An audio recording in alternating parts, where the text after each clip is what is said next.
Muito bem, queridos, parou a gravação, a gente recomeça, tá bom?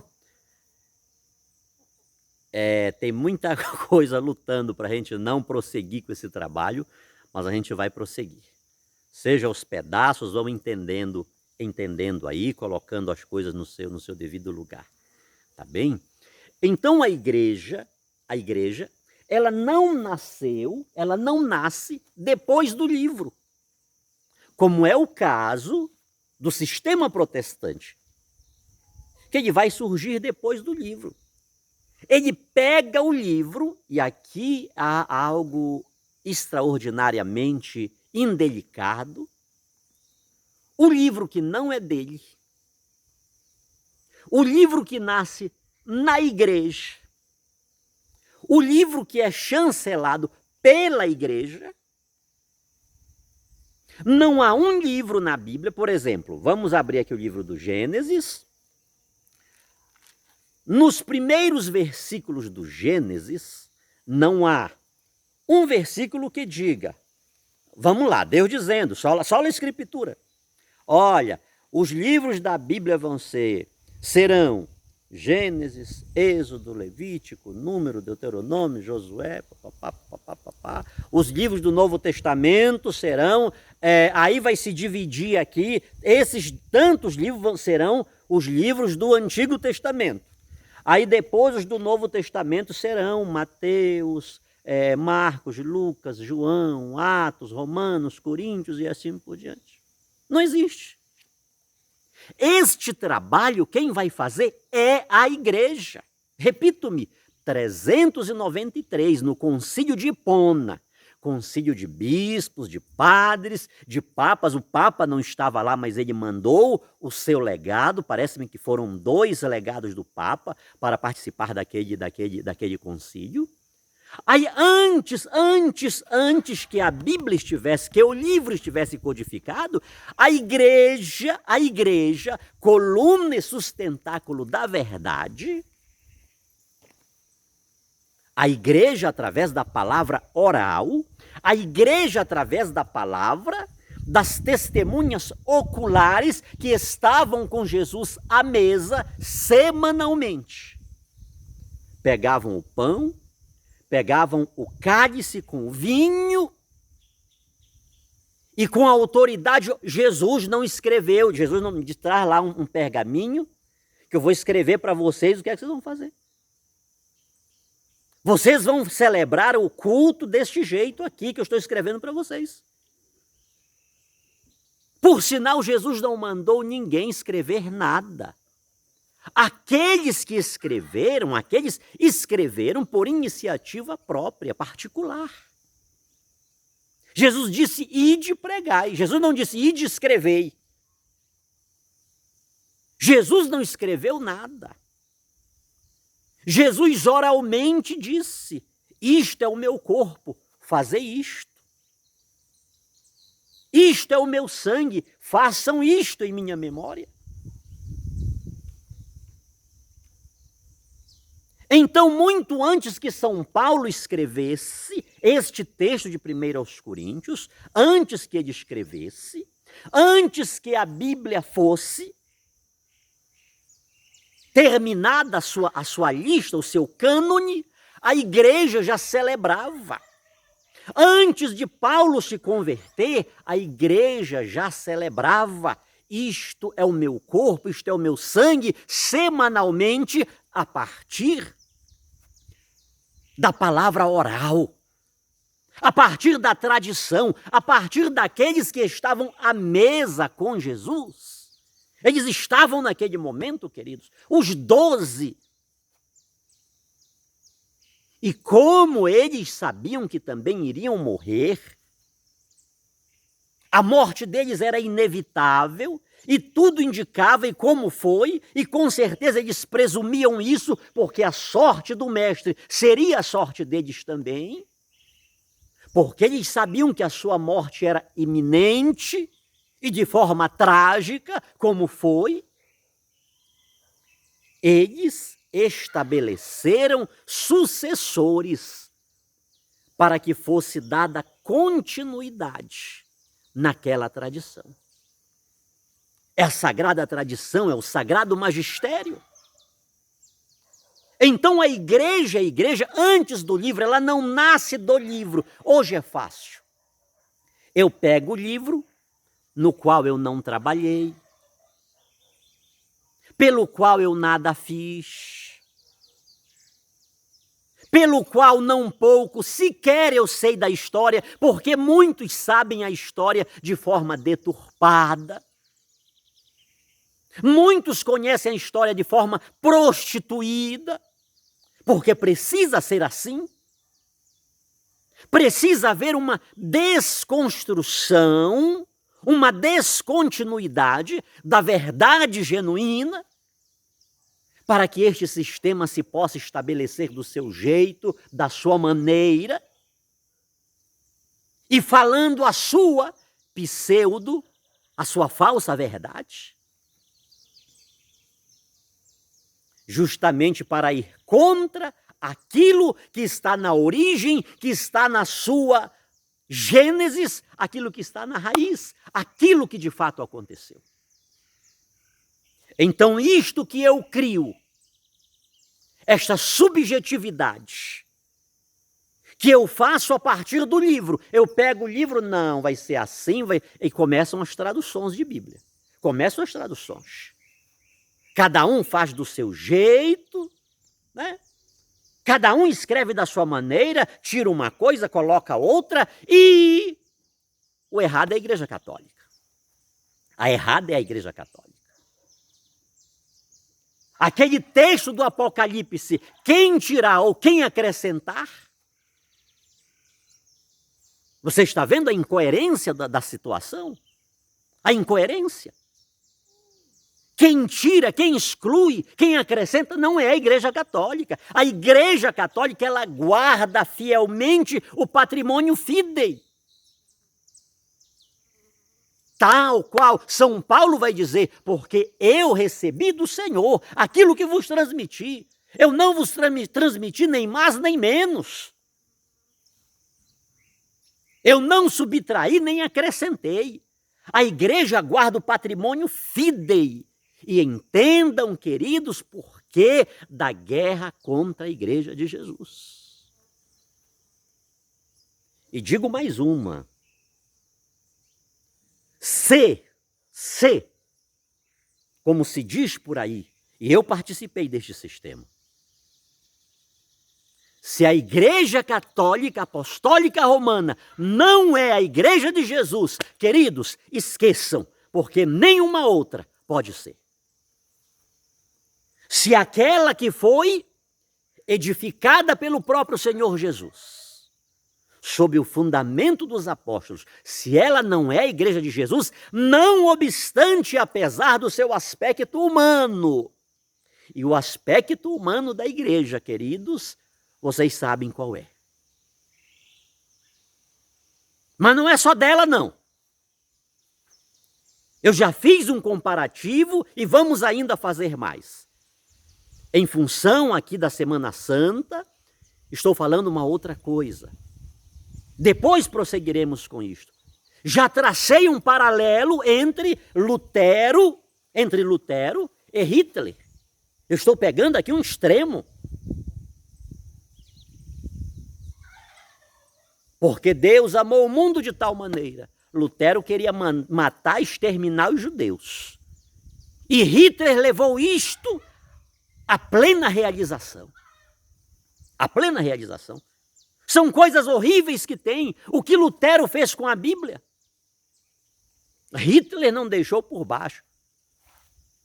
Talvez Hitler, eu parafraseando, estava dizendo assim para Lutero: rapaz, era para você ter feito deste jeito que eu vou fazer agora. Reescreveram a Bíblia. Hitler manda os teólogos da época reescrever a Bíblia. Fizeram 600 mil cópias daquela Bíblia, venderam pelas igrejas da Alemanha toda. E você sabe como, muitos de vocês, e pesquise, como foi que eles reescreveram, inclusive o Sermão da Montanha. O Sermão da Montanha estava lá. Bem-aventurados pacificadores, porque herdarão a terra? Era assim que estava lá? Não. Bem-aventurados lutadores, os combatentes, os guerreiros germânicos, deles é o reino dos céus.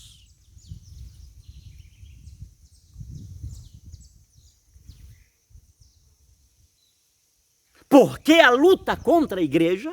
Porque a igreja preserva, não obstante a incoerência dos filhos da igreja, não obstante os pecados absurdos dos filhos da igreja.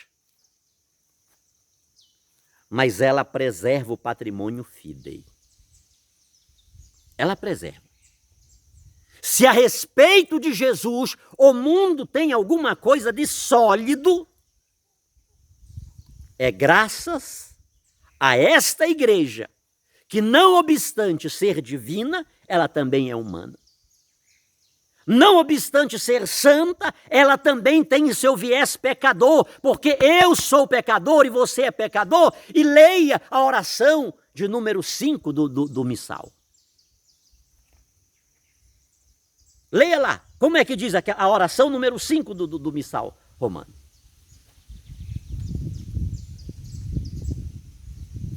O joio coexiste com o trigo, queridos. Isso são fatos. Isso são fatos. Como se não bastasse esse sistema iniciado por Lutero, por sinal, 3 festas marianas ele preservou. Por exemplo, essas questões aí dos irmãos de Jesus, que Maria teve outros filhos, eu nem vou entrar nessa questão, pergunte lá para eles, para Lutero, para Calvino, como é que eles viram a figura de Maria. Alguns outros reformadores. Mas como se não bastasse aquilo que Lutero iniciou, esse sistema foi lutando e excluindo a igreja e acabando. Por isso disse para vocês, um sistema excludente, um sistema incoerente. Acaba com a igreja católica, mas nós vamos fundar a nossa. Jesus não fundou igreja nenhuma, pois é.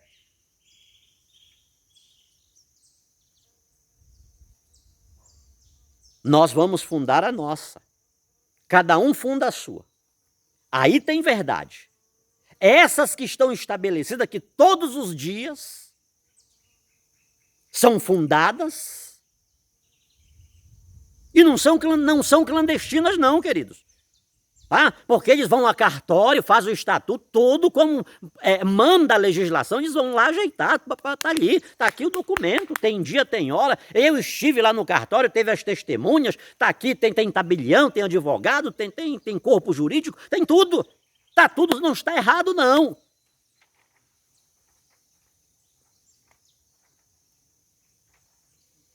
Missionário, negócio de igreja é coisa de homem, mas é claro que é de homem. Essa que você fundou. É essa que você está preparando o estatuto para fundar. É essa que você veio me convidar para participar dela. É de homens. Aquela que Jesus fundou, não. E se Jesus não fundou nenhuma igreja, pois pegue essa Bíblia que você defende como sola escritura e jogue fora. Por sinal, não era nem para você usar a Bíblia. Porque a Bíblia, ela nasce no seio católico. É a Igreja Católica, repito-me, redundo-me, quem define o cânone. Porque a Bíblia mesmo, como ainda agora falei, ela não diz, olha, os livros que me compõem são estes. Não. Isto é a Igreja quem define e diz, os livros são estes.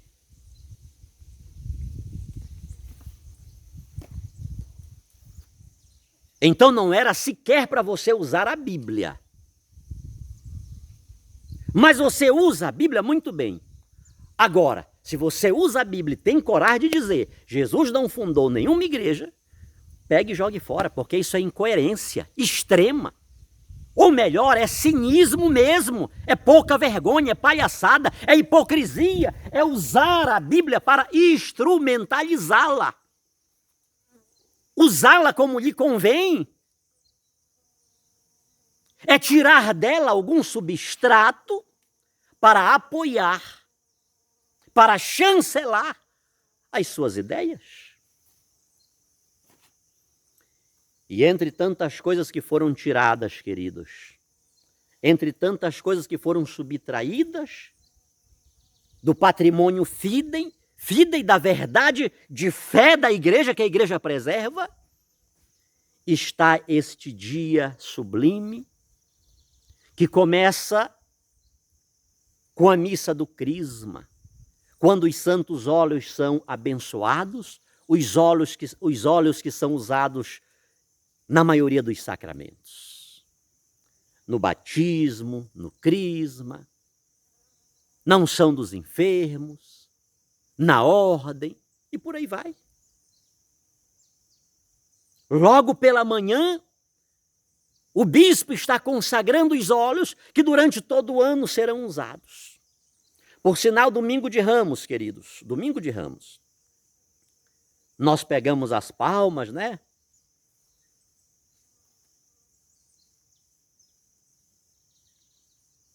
Você sabe de onde é que vem as cinzas da quarta-feira de cinzas do ano que vem?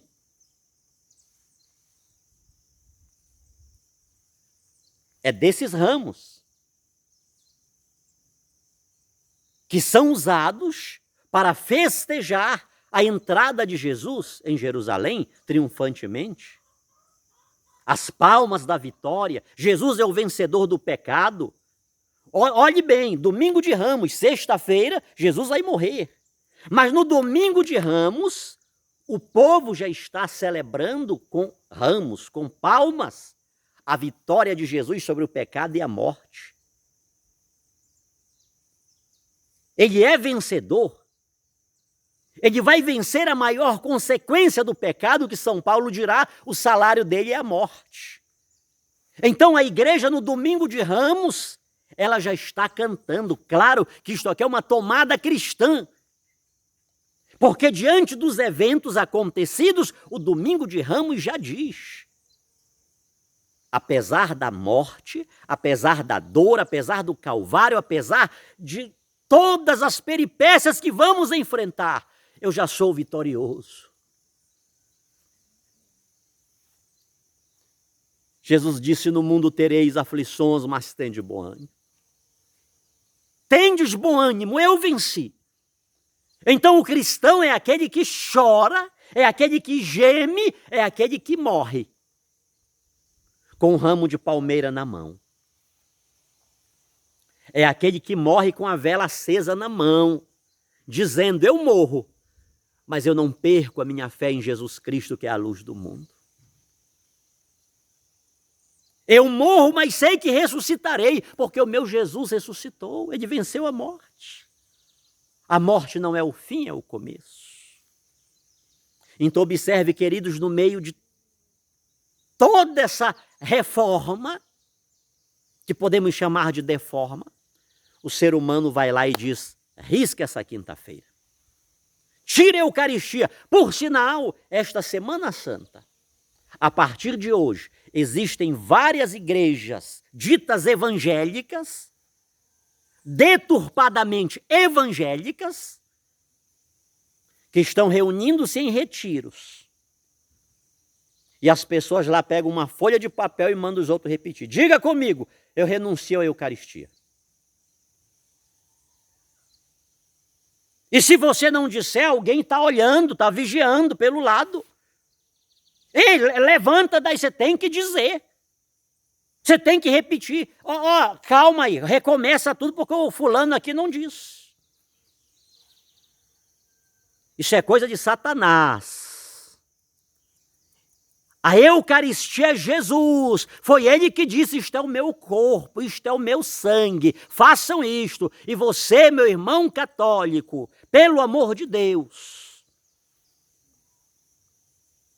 Se você não encontrar Jesus na Igreja Católica Apostólica Romana, a igreja fundada por Jesus, sob o fundamento dos apóstolos, você não vai encontrar em lugar nenhum. E cuidado, porque o mundo está passando, está chorando lágrimas de sangue, e há pessoas que sequer têm mais lágrimas para chorar, porque o mundo, embora dizendo que tem Jesus, que crê em Jesus, que aceitou Jesus, está virando as costas para Jesus e está induzindo outras pessoas a dizerem: eu renuncio Jesus.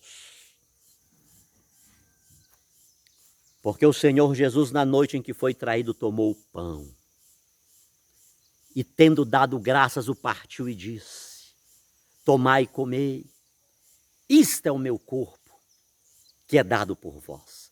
Fazei isto, façam isto em minha memória.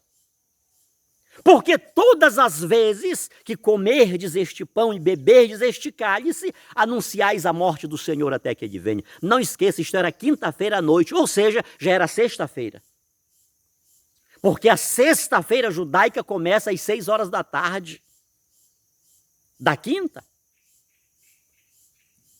É provável, queridos, que os discípulos apóstolos não estivessem entendendo muito bem o que estava acontecendo. O problema é que 3 horas da tarde, mais tarde, 3 horas da tarde, aquilo que Jesus tinha dito na mesa: tomai e comei, tomai e bebei, isto é o meu corpo, isto é o meu sangue, partido, derramado por vós. Dentro de poucos instantes, de algumas horas mais tarde, na sexta-feira, estaria pendurado na cruz, a sua carne sendo rasgada, o seu sangue sendo derramado. Eles entenderam clara e perfeitamente que Jesus estava falando à mesa,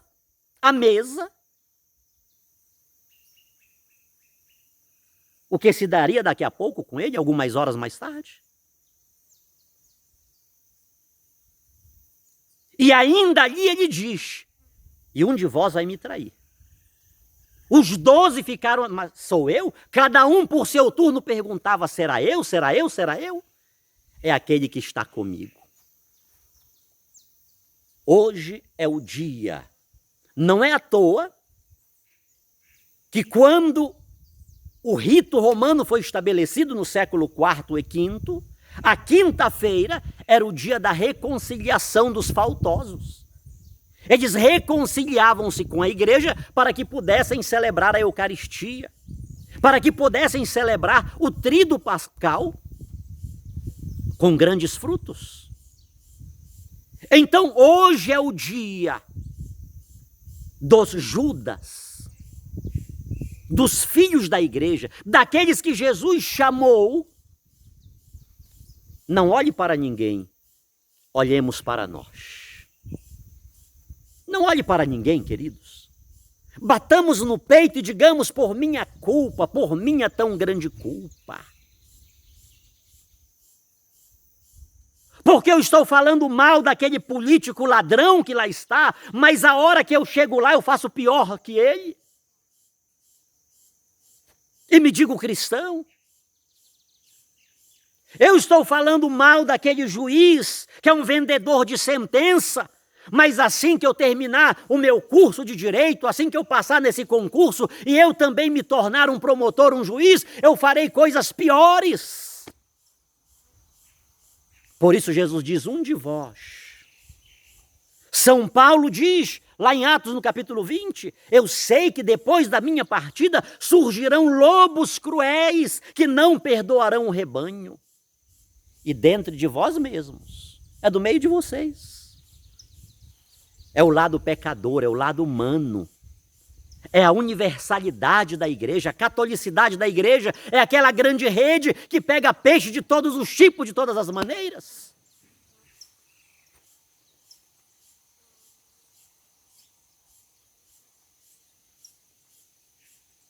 Preste atenção, meu querido irmão, minha querida irmã.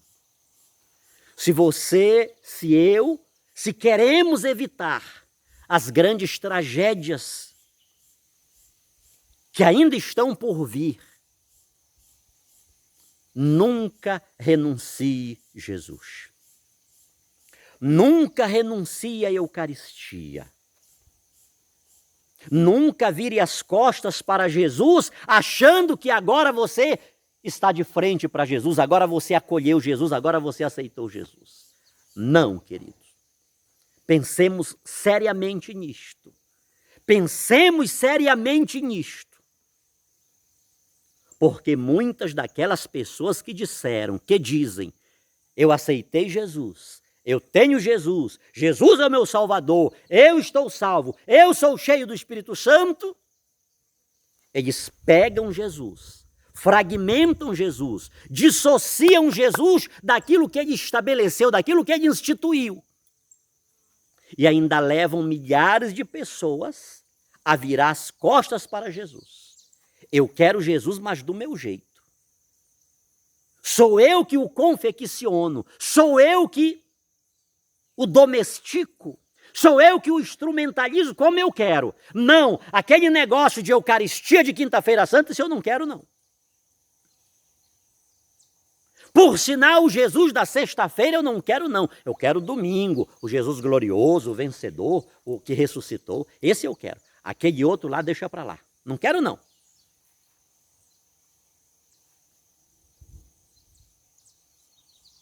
Pensemos nisto, queridos. Hoje, quinta-feira, Jesus institui a Eucaristia. E São João Paulo II, naquele seu documento, a Igreja vive da Eucaristia. E ele mostra, com sobeja sobriedade, que não é uma doutrina da Igreja como tal. É uma igreja, é uma doutrina, um ensinamento da Igreja, porque recebeu de Jesus, como diz São Paulo. Eu recebi dele o que transmiti para vocês. Por isso a Igreja traz este ensinamento para nós, porque recebeu dele. A Igreja vive da Eucaristia. Segundo, não obstante a Igreja viver da Eucaristia, todavia, Jesus não apenas instituiu a Eucaristia, mas porque ele sabia que a sua missão aqui nesta terra estava com os dias contados, que ele retornaria ao Pai, ele diz aos apóstolos, façam isto em minha memória. É nesta ocasião que ele institui o sacerdócio, ele institui a ordem. A Igreja vive da Eucaristia, mas sem o sacerdote, sem o bispo, não há Eucaristia. Que possamos refletir na sobriedade, na serenidade, na candura deste ensinamento, das instituições de Jesus. Eu não posso querer Jesus para que eu faça dele o que eu queira fazer, mas aquilo que ele instituiu, aquilo que ele estabeleceu, aquilo que ele deixou como sacramento, como sinal de salvação, isso eu não quero. Eu pego ele e agora a partir dele eu faço o que eu quero. Eu pego a Bíblia e não, isto aqui não, deixa isso para lá, eu vou instrumentalizá-la do meu jeito, da minha maneira. Cuidado, queridos, porque o mundo está sofrendo. O mundo está pagando um preço muito alto, muito, muito, muito alto, porque muitas pessoas, em nome de Jesus, estão virando as costas para Jesus. Em nome de Jesus, em nome de um falso aceitar Jesus, o mundo está gritando dia após dia, solta Barrabás. Quanto a esse Jesus, crucificam. Na quinta-feira à noite, Jesus não apenas foi entregue para ser morto, mas ele também se entregou e disse, isto é o meu corpo, isto é o meu sangue. Peçamos a Deus que possamos voltar as multidões a encher as nossas igrejas, nossas catedrais, as nossas basílicas. Peçamos a Deus, queridos, que Ele nos dê uma nova chance de voltarmos em assembleia unânime a adorá-lo, a exaltá-lo, a louvá-lo. Porque Satanás está agindo. E ele age através dos homens inteligentes, através dos homens poderosos, através das leis, através das políticas. Ele está trabalhando, que é justamente para que tudo aquilo que Jesus instituiu seja jogado por terra, seja banido, seja exterminado, seja dizimado, acabe, e aí Satanás reinará plenamente. Mas não esqueçamos, ainda que Satanás consiga reinar plenamente sobre a terra, existe um poder que está acima dele, e Satanás só vai até onde Deus permite que ele vá. Desça sobre todos nós a bênção desse Deus que é pão, desse Deus que é vinho, desse Deus que se entregou, que se entrega por nós. Em nome do Pai, do Filho e do Espírito Santo. Amém. Amém.